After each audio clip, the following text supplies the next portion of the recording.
the militia, and Cornwallis didn't like him. And Cornwallis did not send troops to support him at Kings Mountain. This I morning, think I got that backwards too. Okay, I will not mention Francis Mary. But you should not be offended, but I will not mention Francis Mary. I just want to say, first of all, that I'm very glad to be here. I've been impressed with what I've seen so far, and I think it's been a very nice symposium. But I also want to say that the reason I'm here today is because of Joe Stooks. 50 years ago, I had the opportunity to be in Joe's class at Lander College, and he has been my mentor and my friend for all that time. So thank you, Joe.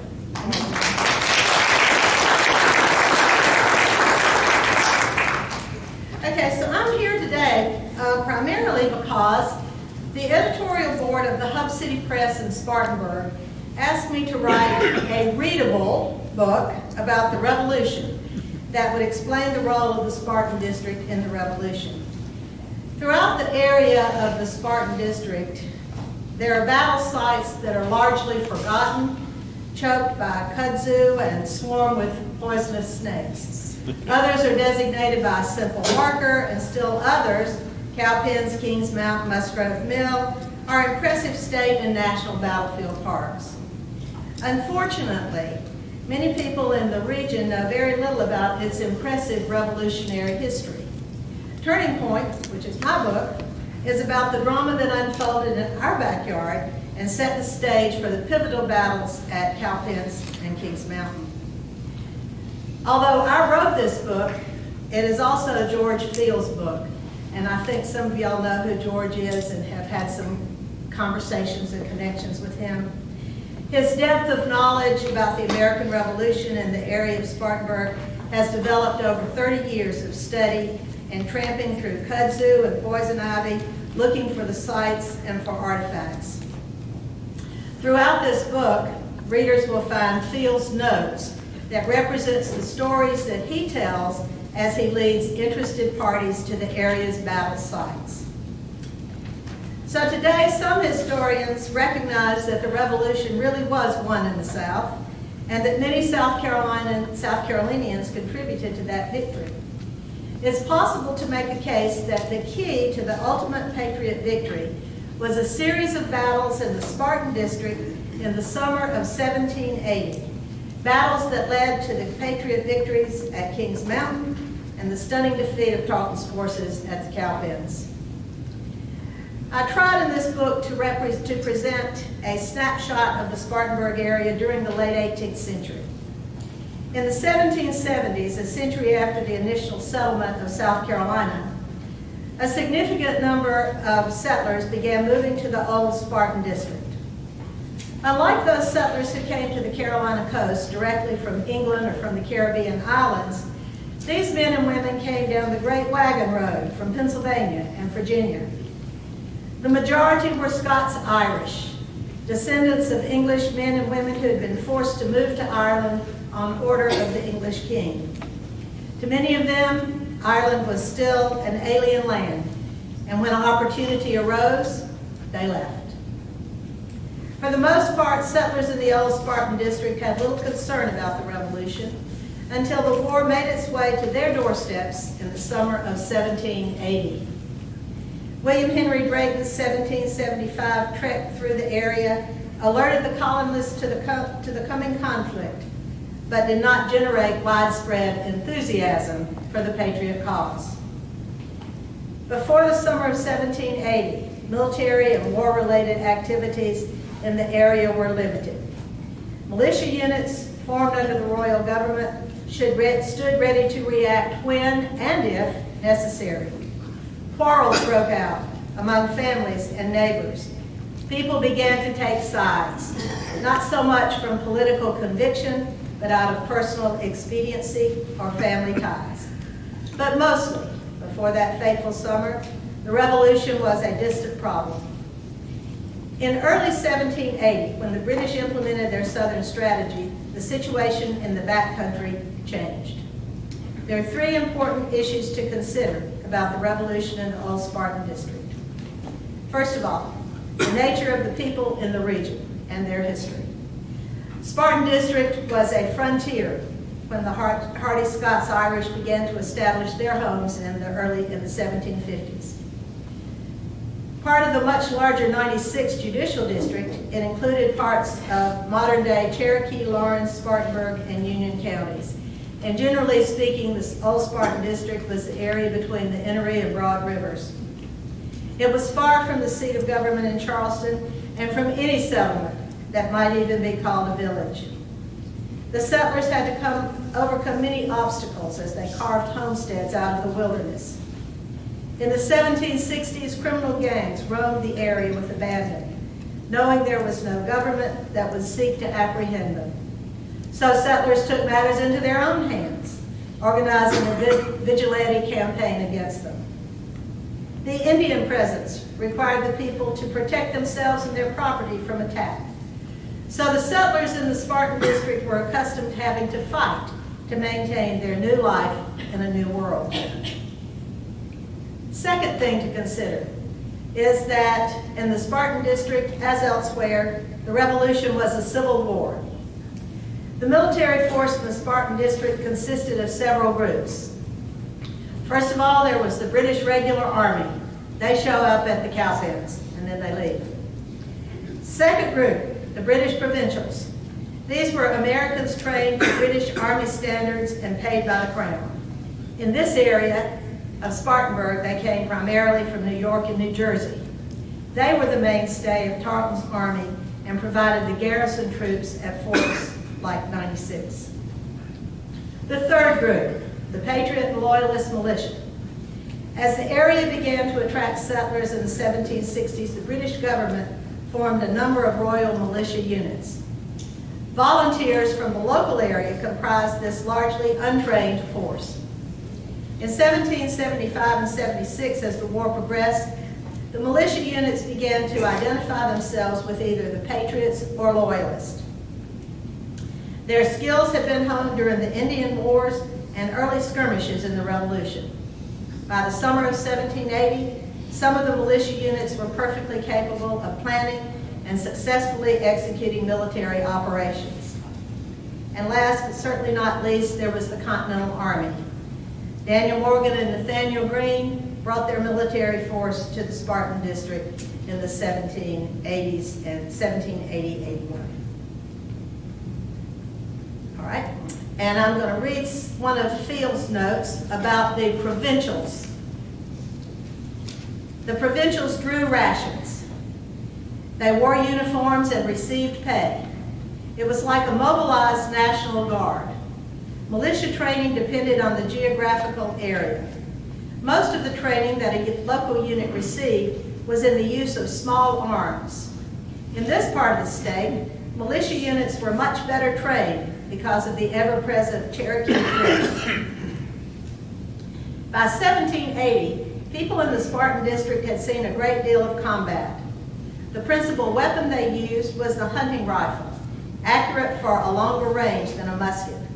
However, it did not have a bayonet and took longer to load.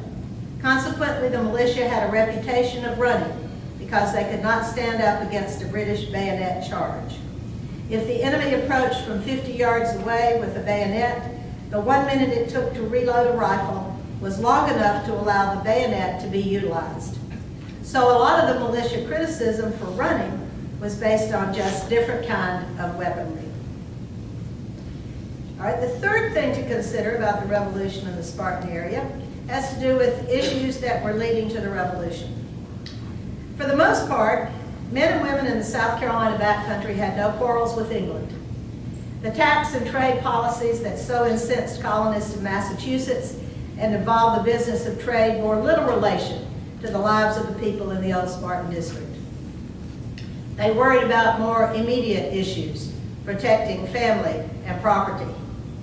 That phrase, so associated with the revolution, no taxation without representation, meant little to people who had minimal representation in the Commons House of Assembly in Charleston. So in the summer of 1780, the Patriot cause seemed doomed. The Americans had no real government. The extra-legal Continental Congress was leading the war effort. That summer, the British controlled all the major ports in the colonies. They had begun their southern strategy to roll up the colonies from the south with strong loyalist support, expecting to meet the British regular army north of Virginia. The Continental Army, while much improved, was still inferior to the British Army, although the British had not been able to score a decisive victory over it. With the surrender of Savannah and Charleston and the easy occupation of most of Georgia and South Carolina, the Southern strategy seemed to be working, as the British very nearly controlled the Southern colonies. In that summer of 1780, several small battles occurred in the old Spartan district. Taken alone, these battles are not particularly significant, but as a group, they constituted the final gasp of the British effort. Some of the battles that summer were dramatic Patriot successes. For example, a Loyalist force surrendered at Fort Thickety without firing a shot. At Musgrove Mill, in the southern part of the old Spartan district, more Loyalists died than the number in the entire Patriot force. As the Loyalists retreated at Musgrove Mill, one of them turned up his buttock as the pursuing militia. A Patriot promptly shot him. One of the Patriot leaders at Musgrove Mill was James Williams. And I'm going to read you something from Field's notes about James Williams. James Williams had been with Thomas Sumter's regiment until the two had a falling out, and Williams joined other forces. Williams was a highly structured man, a Presbyterian elder, and relatively wealthy. He did not get along well with Sumter. Some believe Williams took too much credit for the victory at Musgrove Mill. Afterwards, General Gates persuaded the South Carolina governor to appoint Williams brigadier general, a move that irritated Sumter. There was a lot of bad feeling among the South Carolina leadership between Sumter's colonels, who were loyal to him, and the militia units in the area. Williams was shot and killed near the end of the battle at Kings Mountain, and afterwards, Sumter's colonels maligned him for the rest of the war. The circumstances of Williams' death are still unknown.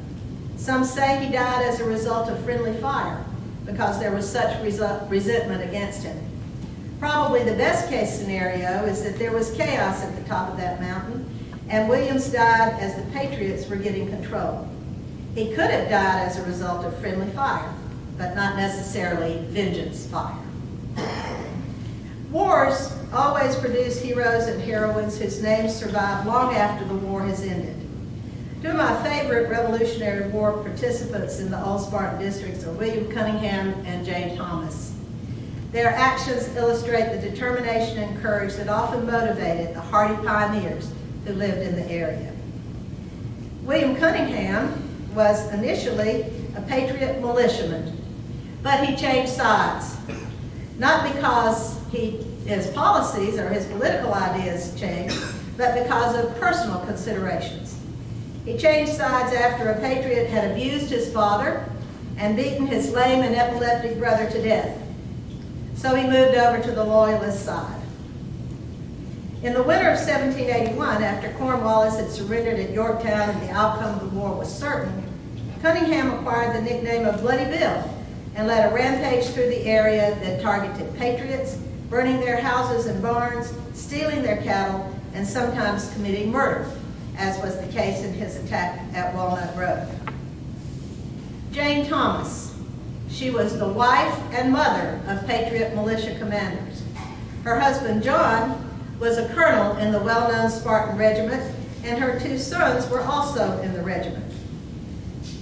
Thomas and her daughters gained some local notoriety after they hid powder in the woods to safeguard it from the Loyalists. But then a little bit later, John Thomas was captured and sent to the prison camp at 96. Jane Thomas took food and medicines to her husband, imprisoned in the Loyalist stronghold at 96. The Loyalist jail was not a death camp, but food was in short supply and medical care was inadequate. Often, soldiers' wives accompanied their husbands to military postings. As Mrs. Thomas stood around the campfires with other women, she listened intently to the conversations and learned that the provincials planned to march up Blackstock Road the next day and attack a Patriot unit. Quickly she realized they were talking about Cedar Spring and the Spartan Regiment. Before daylight, Jane Thomas, nearing age 60, left the fort at 96 to ride the 60 or so miles to Cedar Spring. She arrived at some point in the afternoon in time to warn her son and the Spartan Regiment of the planned attack that night. This knowledge foiled a loyalist ambush. The battles in the Spartan district that summer, nearly all Patriot victories of a sort, inspired the Americans who supported independence and brought new vigor to the Patriot War effort in the South. They blunted early successes of the Southern strategy and thus set the stage for the major Patriot victories at Kings Mountain and Cowpens.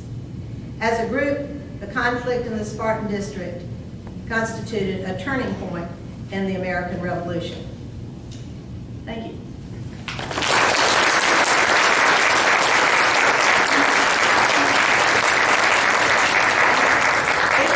If you want to know more, I have some copies of my book. I just happen to have them.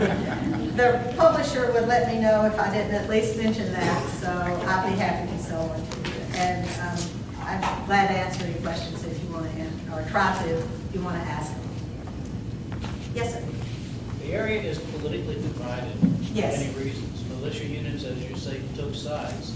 Something had to happen somewhere to shake all of this out, and at least to enable the regular command structure to disappear. That would have kept them presumably Right. somewhat together. And for each individual militia regiment commander or company commander to end up flowing around, coalescing, some going to Sumter, Yes. some doing their own thing. What happened to shake all that out? I don't know that there is any one thing. I don't know that there's any one thing. A lot of what you see in that area has to do with things like David Fanning's raids, stuff like that that we heard about earlier. It has to do with what their relatives were doing and what they decided to do. And I don't know of any one thing that had that impact. That doesn't mean there wasn't one. I just don't know. Yes, sir. At the beginning of the revolution, the South Carolina government created new election districts, and it was originally the Upper Saluda. Yes. Why was it? When was the name Spartan? I mean, who came up with that? Spartan. Do you I'm know? not sure. I don't know. Okay. I don't I know. haven't been able to dig it out. I found a few myths, but I don't know. Maybe Christine knows. I don't know that. It could have, I don't know. I don't know. It could have come from the Spartan Regiment. I'm not sure which name came first. I haven't been able to figure it out.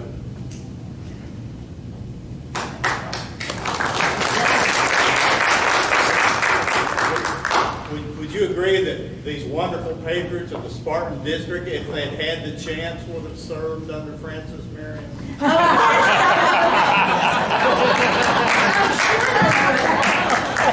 And, you know, there are figures in that part of the state that are similar, but they don't have all of those, near as we know, they don't have all of those exciting exploits, and we don't have a swamp to hide in. Okay? Thank you all very much.